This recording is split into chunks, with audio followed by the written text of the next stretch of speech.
성경에 엘리야와 엘리사 이 두 영적인 거인이 있죠.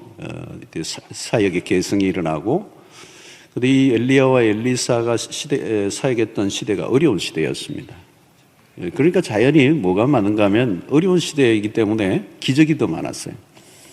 가만히 여러분들 우리 신앙도 살펴보면 어려움의 삶을 지나온 것이 힘들었지만 그것 때문에 은혜 받고, 그것 때문에 기적이 일어나고, 그것 때문에 간증거리가 생기잖아요. 그죠? 엘리사 시대가 그랬습니다. 시대적으로 어두웠던 그 암흑기였습니다. 자, 오늘은 이 기적이 참 많은데 그 가운데 하나, 엘리사의 그 행한 기적을 하나 살펴보려고 하는데요. 오늘 본문을 보면 선지자의 제자들 중에 한 아내가 한 명이 이제 엘리사에게 찾아왔습니다. 통사정을 하는데 들어보니까 절망적인 상황인데 아마 엘리사도 아는 사람인 것 같아요.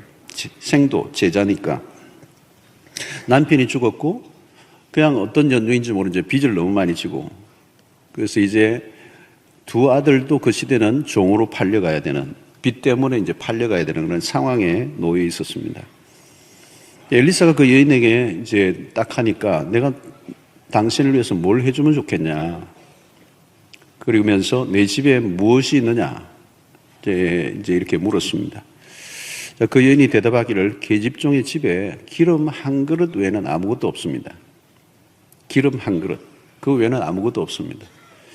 자, 이것이 기름 한 그릇, 여기서 우리에게 알려주는 것은 얼마나 절박한 상황인가를 잘 이제 알려주고 있습니다. 자, 엘리사가 여인에게 무엇이라고 얘기합니까? 3절에 보니까 이르되 너는 밖에 나가서 모든 이웃에게 그릇을 빌리라.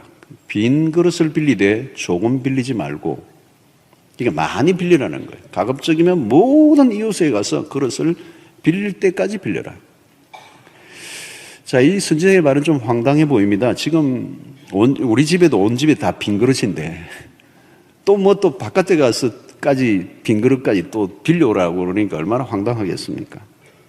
자, 그런데 오늘 4절에 보니까 너는 내 두 아들과 함께 들어가서 함께 문을 닫고 그 모든 그릇에 기름을 부어서 그 있는 기름을 부어보라는 거죠.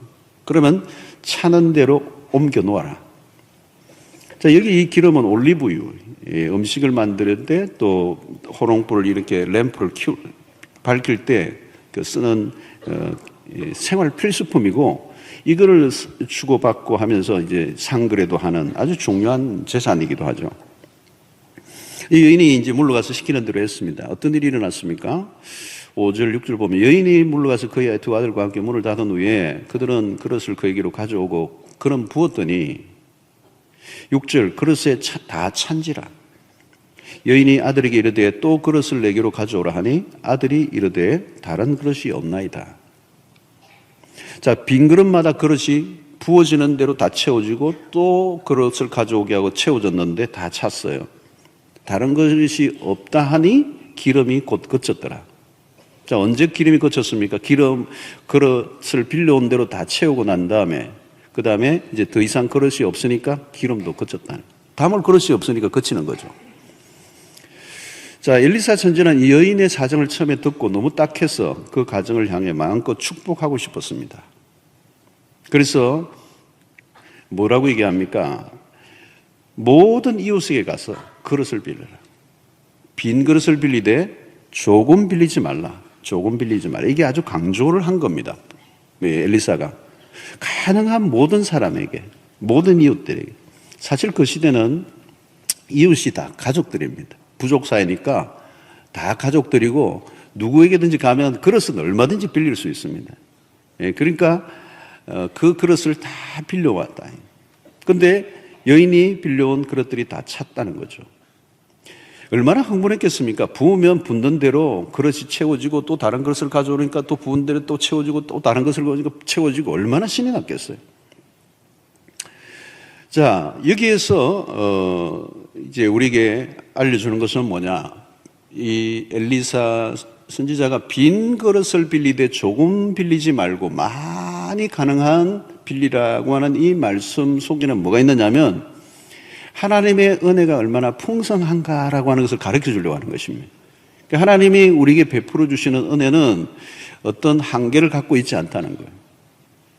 가능한 너가 준비만 되어 있다면 얼마든지 부어줄 수 있다는 그걸 이제 암시하고 있는 것입니다. 암시하고 있는 거죠. 자, 성도 여러분, 오늘 이 본문을 살펴보면 우리는 복음서의 오병이어 사건이 연상이 됩니다. 아주 보리떡 5개, 물고기 2마리, 초라한 오병이어가 주님의 손에 붙잡혀서 제자들에 의해서 떼어주니까 떼면 떼는 대로 계속 나오는 거예요. 그래서 나중에 어느 정도입니까? 남자 장정만 5,000명이 먹고도 그냥 먹은 게 아니에요. 복음서를 보면 다 배불리 먹고, 아마 다 꽃배기로 먹었던 것 같아요. 다 배불리 먹고 12광주리가 남았더라. 12광주를 남게 하신 의도는 뭘까요? 하나님이 베풀어 주시는 기적, 그 은혜는 그냥 아슬아슬하게 겨우 주시는 게 아니고 풍성하게 주신다. 그리고 하나님은 5,000명이 아니라 50만 명이라도 먹일 수 있는 거잖아요. 광야에서 이스라엘 백성들이 지나갈 때에 하나님이 그 60만 장정, 그렇죠? 200만입니다. 여자와 아이까지 합하면 200만을 40년 동안 먹이셨던 하나님. 넘치도록 만나와 매출하기도 넘치도록 주셨던 거거든요. 이 성경이 우리에게 주시는 메시지의 핵심이 뭐냐면 하나님에게는 제한이 없어요. 하나님은 제한이 없었어요. 하나님은 우리에게 주시되 풍성히 주시는 하나님이시다. 자, 여러분, 시편 23편 1절 우리가 좋아하는 구절이잖아요. 여호와는 나의 목자시니 내게 부족함이 없으리로다. 할렐루야. 이런 은혜를 누리셔야 돼요. 5절에 또 표현이 어떤 게 있습니까? 주께서 내 원수의 목전에서 내게 상을 차려주시고 기름을 내 머리에 부으셨으니 내 잔이 넘치나이다. 요한복음 10장 10절에도 뭐라고 말합니까? 내가 온 것은 양으로 생명을 얻게 하고 더 풍성히 얻게 하려는 것이다. 여러분, 하나님은 축복을, 지금 이 가난한 과부는 하나님의 그 은혜를 입을 정말 절호의 기회가 온 거죠. 그리고 선지자는 마음껏 주고 싶었던 거죠. 중요한 것은 담을 그릇이에요. 기름을 채울 그릇.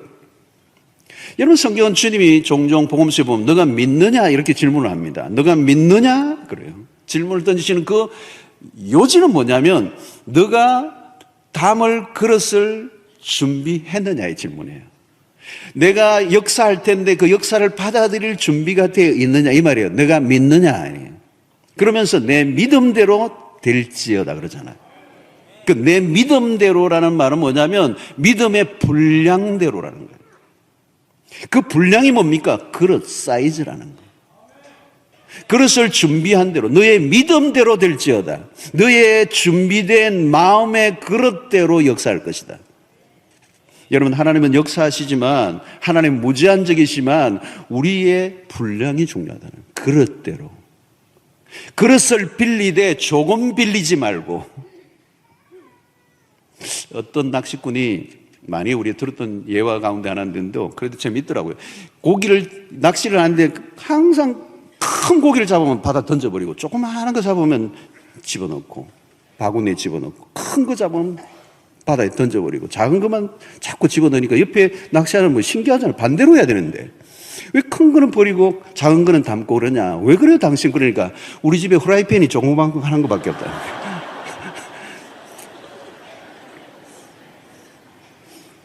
이 큰 거 가져와야 우리 후라이팬이 조그만한 것밖에 없으니까 못 굽는다는 거예요. 그 사람의 사이즈예요. 그 사람의 사이즈. 예. 그러니까 아무리 큰 거 주셔도 받을 수가 없는 거잖아요. 예. 여러분, 여호수아에게 하나님이 뭐라고 말씀하냐? 내 발바닥으로 밟는 땅을 다 내게 주리니. 대단한 겁니다. 하나님이 이미 가나안을 다 정복해 놓으신 거거든. 하나님이 다. 근데 문제는 뭐냐? 너가 발바닥으로 밟아가야 된다는 거죠. 그게 뭐예요? 준비해. 너가 믿느냐? 너가 준비되어 있느냐? 받을 준비가 되어 있느냐? 여러분, 주님은 가나안 여인에게도 그런 얘기했어요. 내 소원대로 될지라. 너가 믿고 바라는 대로 이루어지리라. 여러분, 하나님은 한계가 없으신 분이십니다. 문제는 우리가 제한하는 것이죠. 그러므로 신앙생활에서 매우 싸워야 할 주제 중에 하나는 내 한계 안에 갇혀 있는 것. 그래서 우리가 믿음이 자라간다는 게 뭘까요? 우리 한계를 벗어나는 겁니다. 오늘 이기는 믿음이라고 하는 주제는 내일부터도 합니다만 이기는 믿음이 따로 있다는 거예요. 하나님은 관대하세요. 하나님은 넉넉하세요. 하나님은 풍성하세요. 하나님은 부족함이 없으신 분이십니다. 하나님은 무한대의 하나님이십니다. 근데 뭐예요? 믿음만큼, 준비된 만큼 그릇대로 된다는 거예요. 자, 그러면 우리가 하나님 앞에 나아갈 때 가장 중요한 것이 뭐냐? 이 빈 그릇이 중요해요. 빈 그릇. 이 채워야 되잖아요. 자, 이 빈 그릇이 뭘까요? 이 빈 그릇은 어쩌면 이 가난한 과부의 모습이 빈 그릇으로 온 것입니다. 아무것도 없는 겁니다. 다 상실되고 남편도 죽고 자녀도 이제 잃어버릴 수밖에 없고 빚은 있고 아무것도 없는 상태. 그러니까 오늘 선지자 앞에 나왔을 때는 오늘 당신을 통하여 하나님의 자비와 긍휼이 없으면 나는 이제 죽습니다 라고 하는 이 상태, 그 여인의 마음의 상태가 어쩌면 빈 그릇이에요. 신약의 누가복음 18장에서도 한 과부가 나옵니다. 자신의 억울한 사정을 가지고 한 맺힌 문제를 가지고 재판장에 나와서 부르짖는 장면, 그것을 주님은 이렇게 얘기해요. 밤낮 부르짖는 택하신 자의 원한을 풀어주시지 않겠느냐. 여러분, 이것이 어떤 태도를 말하느냐 하면 밤낮 부르짖는 자의 그 택하신 자의 그 원한, 밤낮 부르짖을 수밖에 없는 상태가 뭡니까? 굶주린 상태, 배고픈 상태, 빈 그릇의 상태, 물러설 수도 없는 상태, 물러서면 죽는다라고 하는 상태예요. 아무것도 의지할 것이 없고 내세울 것 없고 자랑할 것이 없는 오직 하나님의 자비와 긍휼밖에 필요한 것이 없는 이 빈 그릇. 여러분, 이 빈 그릇은 결국 오늘 우리에게 적용해 본다면 하나님만을 기대하는 마음이라는 거예요.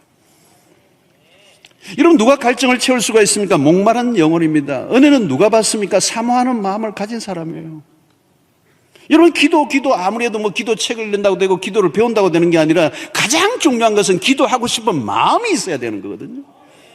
여러분, 잘못된 기도를 할 수가 있는데 잘못된 기도 괜찮아요. 그건 오히려 괜찮아요. 잘못된 기도보다 더 나쁜 게 뭐냐면 기도할 마음 자체가 없는 거. 사모함이 없는 거죠. 기도의 필요성을 느끼지 못하는 것입니다. 여러분, 오늘 우리가 마귀가 오늘 시대에 가장 열심히 하는 게 뭐냐면은 그리스도인들에게 이 영적인 갈망을 없애버리는 거예요. 여러분, 신앙생활에서 가장 중요한 것은 갈망입니다. 하나님에 대한 갈망. 오늘 또 찬송을 했습니다만 시편 42편 1절에 뭐라고 말합니까? 하나님이여, 사슴이 시냇물을 찾기에 갈급함같이 내 영혼이 주를 찾기에 갈급하나이다. 여러분, 42편의 이 시인의 고백은 인간의 내면을 가장 잘 표현한 겁니다. 하나님이여, 사슴이 시냇물을 찾기에 갈급함같이. 여러분, 이게 뭔지 아세요? 팔레스타인의 아주 태양이 장렬하는 곳곳에 하루도 한두 시간도 버텨내기 힘든 곳에 물을 찾아 헤매던 사슴이 더 이상 찾지를 못하고 물을 찾지 못하고 기진하에 쓰러져서 나와서 이제 죽기 직전에 헐떡이고 있는 모습, 이제 물이 떨어지지 않으면 곧 죽을 수밖에 없는 사슴이 시냇물을 찾기에 갈급함같이 내 영혼이 주를 찾기에 갈급하나이다. 여러분, 그 갈망이라고 하는 것이 중요합니다. 갈망. 내 안에 갈망이 뭐냐? 건강의 바로메터가 갈망하는 겁니다. 갈망의 여부가 건강 상태를 잘 드러내는 거예요. 병원에 신방 가면 중환자들이 있는데 중환자 가운데도 여러 부류가 있어요. 보면 중환자지만 미염이든 뭐든 일단 드시는 분은 소망이 있어요. 그런데 아무것도 못 먹는 분이 계세요. 이것만 꼽아놓은 거예요. 길이 없어요, 사실은. 먹으면 되는 거예요. 먹으면 그게 힘이 나는 거예요. 방사선 치료를 해도 일단 먹어내면 거기에서 힘을 내고 이겨내서 또 이게 면역을 기르고 또 맞아내고 이러는 거거든요. 식욕, 이 갈망. 이 먹고 싶은 갈망이 생기는 게 이게 삶이고 생명력이란 말이에요. 내 안에 디자이어가 그게 있어야 된다는 거예요. 이 정형외과를 가보면 정형외과에 있는 놈들 막 기부스하고 막 다 죽고 가는 것 같은데 입맛이 살아있는 분들이에요. 형태는 보면 완전히 그냥 다 돌아가실 것 같은데 입맛이 살아있는 분들이 계세요. 그 저녁이 되면 야식 시키고 이러는데 정형외과에 계신 분들은 괜찮아요. 그 아는 병이고 식욕이 있는 거죠. 식욕이. 갈망이 있다는 갈망이. 여러분 신앙에 있어서 매우 중요한 것은 이 목마름. 목이 말라야 돼요. 하나님 나는 목이 마릅니다. 언제나 하나님을 갈망합니다. 하나님의 은혜가 필요합니다. 여러분 예수님이 공생의 설교를 처음 하신 설교가 뭡니까? 산상수훈입니다. 마태복음 5장, 6장, 7장이 산상수훈, 예수님의 위대한 설교. 여러분 예수님이 하셨던 설교이고 그 설교의 첫 번째가 뭡니까? 팔복이잖아요. 팔복에서 첫 번째가 뭡니까 여러분? 심령이 가난한 자는 복이 있나니. 그 다음에 뭐예요? 갑자기 왜 이렇게 소리가 적어졌습니까? 천국이 그들의 것입니다. 이제 떴어요. 여러분 예수님이 하신 설교는요, 이 산상수훈 팔복인데 팔복이 순서가 정확합니다. 심령이 가난한 것부터 시작해서 그 순서가 그대로 가지 그냥 막 디스코 난 게 아니고 예수님이 그냥 생각나는 대로 하신 게 아니에요. 첫 번째가 뭐냐? 심령이 가난한 자. 천국 백성이 가져야 될 첫 번째가 뭐냐? 심령이 가난해야 된다는 거예요. 심령이 가난하면 뭐가 오느냐? 천국을 소유하게 된다는 거예요. 여러분 우리 한 해 연말에 우리가 내 생각대로 안 되고 삶이 어려워도 심령이 가난하면 천국이 오늘 임할 줄로 믿습니다.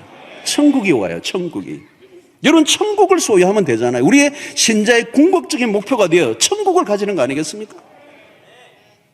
근데 누구에게요? 심령이 가난한 자라는 거예요. 가난한 자. 이 가난한 자가 어떤 거예요? 파산 상태예요. 아무것도 없는. 사업가로 친다면 뱅크럽이 된 겁니다. 파산이 돼가지고 완전히 이제 제로 포인트예요. 빚져져 있어요. 이제 모든 게 그냥 남에게 다 쏟아가. 나에게는 아무것도 없어요. 제로 포인트. 그 상태입니다.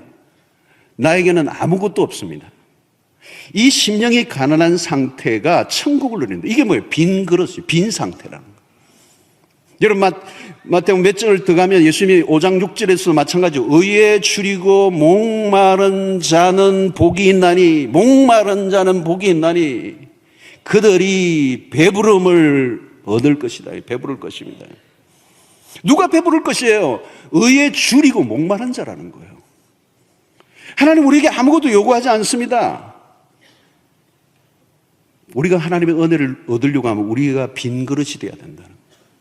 가난한 자, 아무것도 없는 자처럼, 뭔가 차 있는 것처럼, 차 있는 사람은 하나님의 축복을 받아들이지도 않고 기대하지도 않고 밀어냅니다. 받아들일 수가 없죠, 여러분. 그들에게는 하나님의 나라가 임할 수가 없습니다. 누구에게 하나님의 나라가 임합니까? 영적인 목마른 갈망, 빈 그릇으로 나오는 사람, 하나님에 대한 기대감으로 가득 차 있는 사람, 이게 신앙의 건강성의 첫 번째랍니다. 자, 여러분 미국과 같은 이 기독교 역사가 오래된 곳은 신앙생활이 대대로 물려왔어요. 여러분 이런 크리스마스나 추수감사절기라든가 부활절기 되면요, 미국은요 전 국가적인 페스티벌이에요. 부활절 대단합니다. 그리고 뭐 성탄절이나 뭐 추수감사절은 미국 말할 것도 없고, 이런 유럽도 마찬가지. 기독교가 대대로 올라간 나라는 이게 하나의 기독교 신앙이 문화화되어 있는 거거든요. 그들은 절기를 지켜요. 결혼식은 다 교회에서 합니다. 장례식 다 교회에서 합니다. 세례도 받습니다. 그리고 집안에는 대대로 갑옷처럼 내려오는 성경책도 있습니다. 그런데 성경은 안 읽어요.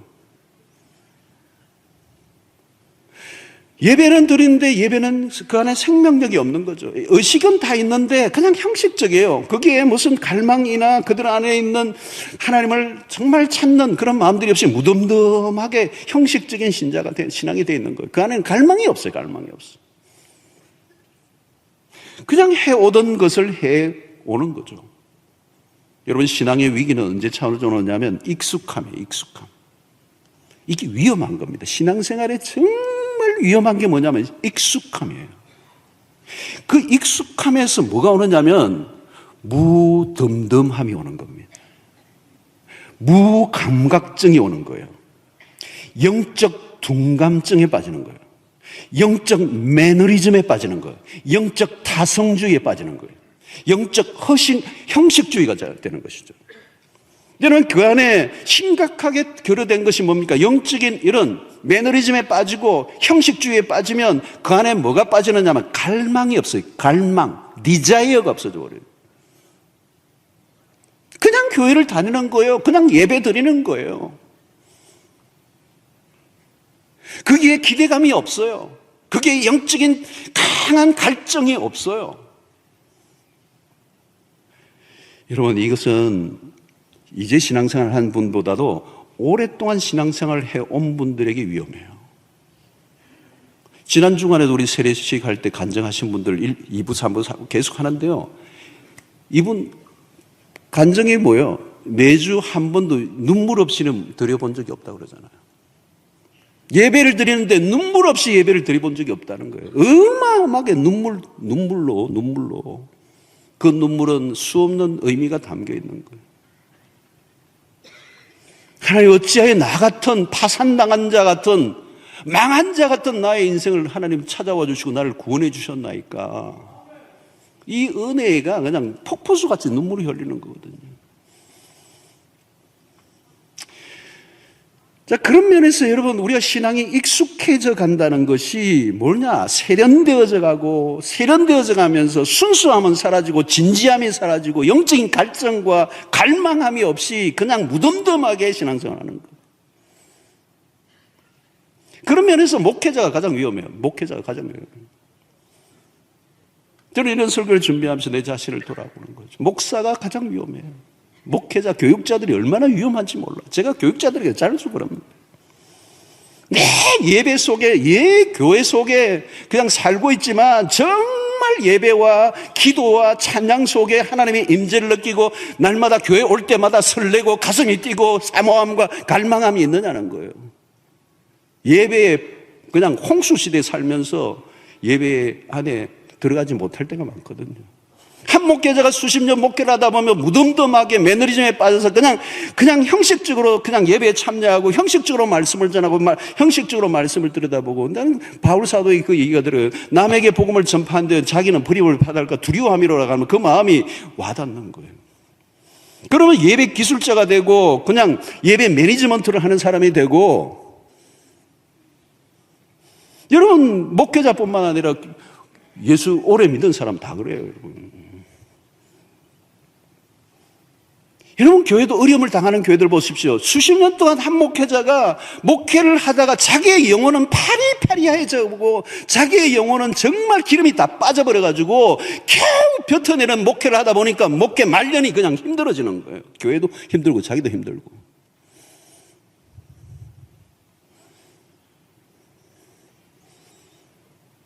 여러분, 요한계시록에서 라오디게아 교회에 대한 주님의 경고를 우리가 늘 기억해야 합니다.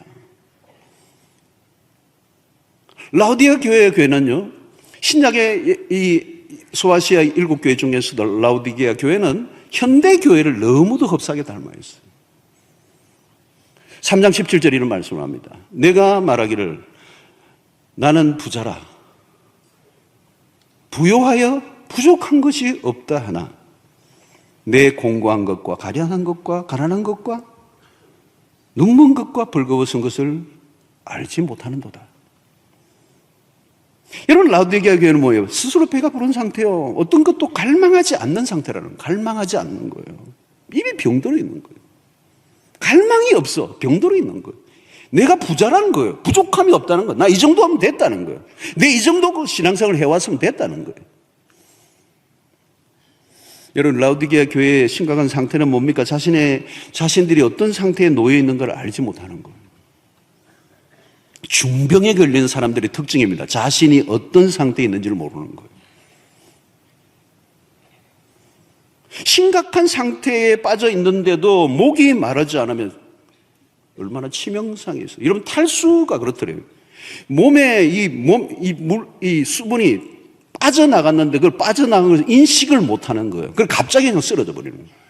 그거 놔두면 그냥 죽을 수도 있는 거죠. 자신이 어떤 상태에 있는가를 모르는 거예요.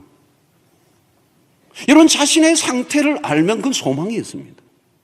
자신의 상태가 어떠한가를 잘 모르고 나는 다 가지고 있고 배부르고 괜찮고 은혜 생활을 잘하고 있다고 생각하는데 사실은 하나님이 보기에는 너무도 가련하고 너무도 공고하고 너무나도 가난한 사람입니다. 아무것도 없는데 있는 것 같이 착각하는 거예요. 우리가 직분 가지고 있으면 그게 뭐 가지고 있는 겁니까? 아무것도 아니에요, 여러분. 수십 년 목회해도 매일 주시는 하나님의 은혜가 없으면 살 수가 없어요.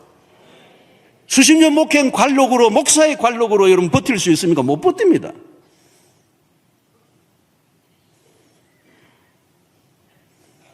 많은 사람들은 자신이 상태를 알지 못하니까 갈망함이 없어요. 내 영혼이 어떤 상태에 있는지를 알지 못하니까. 여러분, 라우디게아는 나는 부자라 부유하여 부족함이 없다고 했습니다. 무엇인가로 가득 차 있는 상태 아니겠습니까? 왜 이런 상태에 빠졌습니까? 주님의 진단은 너희들의 눈이 멀었다. 눈이 멀었다. 안약을 사서 발라라. 눈이 멀었기 때문에 자신들의 모습을 모르는 겁니다. 참 제일 답답한 게 자기의 모습을 모르는 거잖아요. 우리는 종종 착각을 합니다. 무엇인가를 열심히 하면 자기 열심히 자기가 도취돼요. 오늘 목사도 마찬가지. 교회가 뭐 이렇게 사람이 많이 모이고 뭐 그냥 뭐 되는 것 같으면 자기 스스로 속으로 이 정도 모이면 되잖아. 우리 열심히 하고 있잖아. 교회가 커져가고 사람들이 많이 모이고 수없는 예배와 모임들이 그냥 끊임없이 들어지면 우리 안에 가난한 마음이 사라지는 거예요. 사실 우리 교회 목사님들도 늘 제가 늘 얘기하는 거예요. 작은 교회, 개척교회 하면 한 영혼이 얼마나 귀하고 그 매일매일의 삶이 정말 하나님 앞에 간절하게 가난한 마음으로 하나님 은혜를 주세요. 우리는 그래야 뭐 막 간절히 안 해도 이렇게 모여요.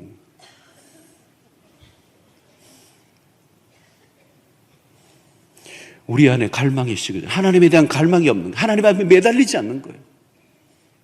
그냥 기본이 뭐 몇백 명이고 몇천 명이고 모이니까. 이젠 됐어. 나도 이 정도면 괜찮아. 여러분 신앙생활 오래 하다 보면 나는 이 정도면 은혜 생활 할 만큼 했어. 배울 거 다 배웠어. 내가 코스는 다 했고 다 뗐고 이제 뭐 이 정도 직분 가지고 이 정도면 괜찮잖아. 이 정도 교회면 괜찮은 교회 다니자고 있잖아. 가난한 마음이 사라져버려. 우리는 모든 시스템과 모든 게 다 갖춰져 있는 게 이게 정말 불안한 거예요, 저는. 성도 여러분, 건강한 신자는 누구입니까? 언제나 배고픈 자로 서 있는 겁니다.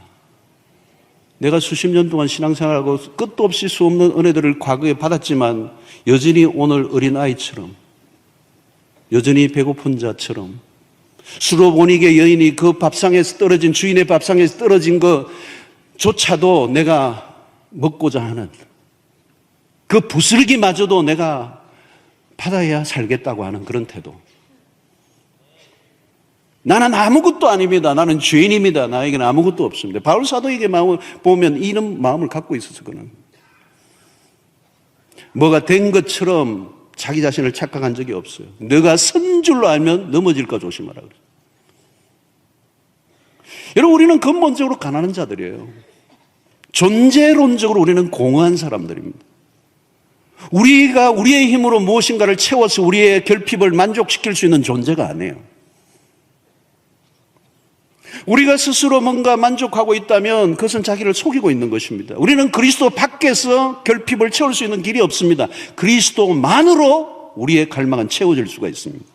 여러분, 우리 인간에게 주어진 갈망은 우리에게서 나온 게 아닙니다. 이 갈망은 누가 주셨느냐면 하나님이 주신 겁니다. 그리고 그 갈망은 이 세상의 것으로 채워줄 수 있는 것이 아니고 하나님 마음으로 하나님을 지향하도록, 하나님을 향하도록, 하나님을 만날 수 있도록 그 갈망을 주셨고 하나님으로만 그 갈망은 채워지도록 하나님이 만들어 놓으셨어요.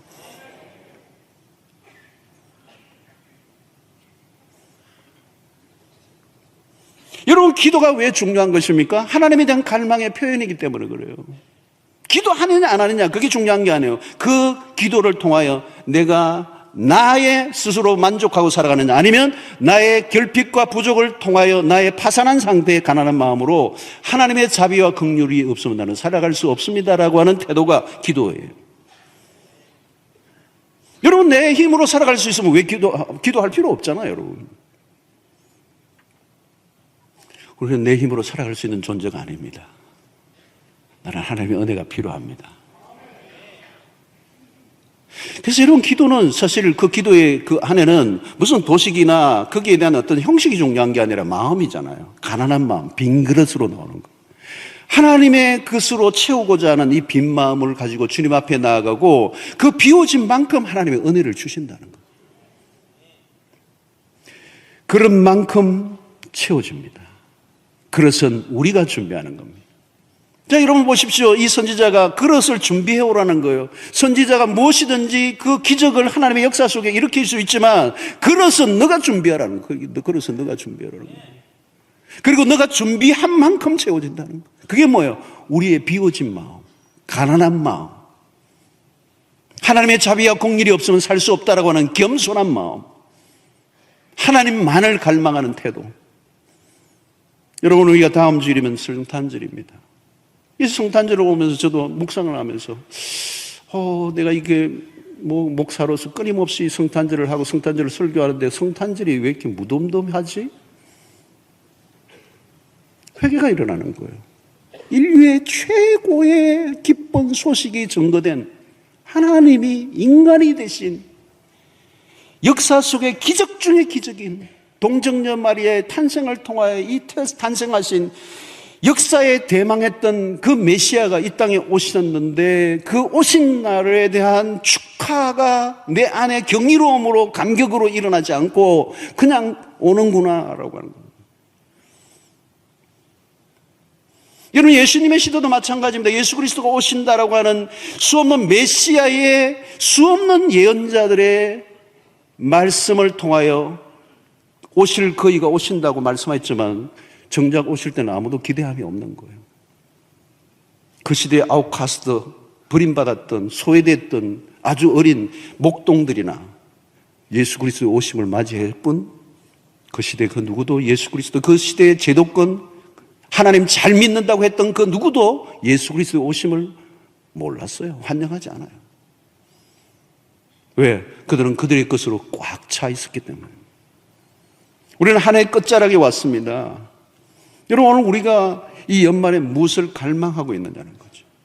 2018년을 맞으면서 우리 안에 어떤 갈망을 가지고 있느냐, 무엇으로 채워지기를 원합니까? 어떤 그릇으로, 빈 그릇으로 준비하고 있느냐. 바울은 그의 서신서 속에 종종 이런 표현을 저는 너무도 좋아해요. 그리스도의 청량할 수 없는 그리스도의 풍성한 은혜, 이런 표현들이에요. 바울이 어떻게 이런 표현을 썼는지 저는 그의 모든 것을 다 알지 못하지만 그 은혜의 속에 바울의 마음은 좀 이게 전달되어 오는 거예요. 그리스도의 풍성한 은혜, 청량할 수 없는 그리스도의 풍성한 은혜.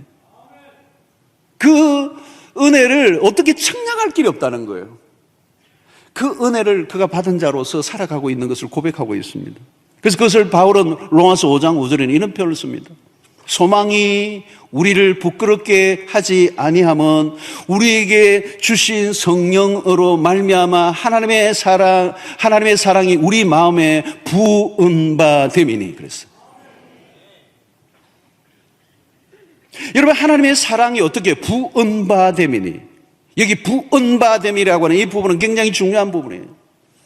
그냥 물이 똑똑 떨어지는 그냥 보슬빛처럼 살짝 오는 그런 것이 아니라 물동이로 그냥 쏟아붓는 듯한, 폭포수처럼 쏟아붓는, 바울은 자신의 삶에서 그것을 경험했다는 거예요.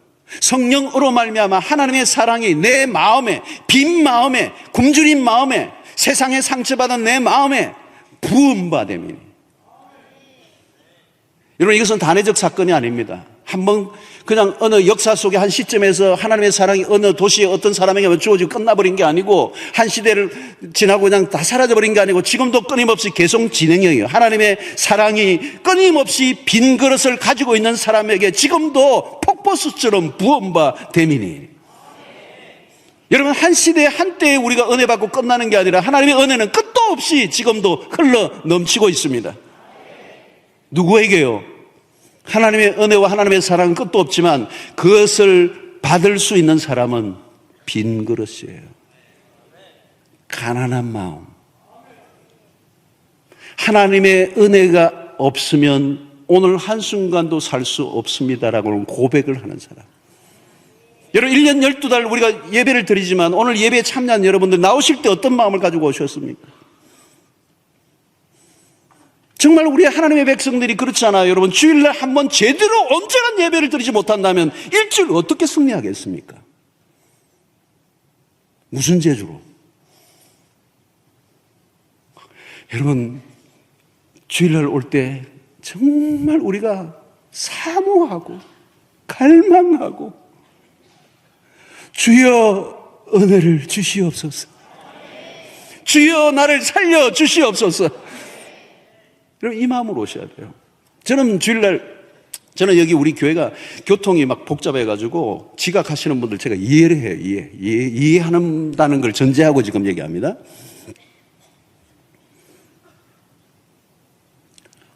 저는 안타까운 거예요. 그런데 안타까운 거예요.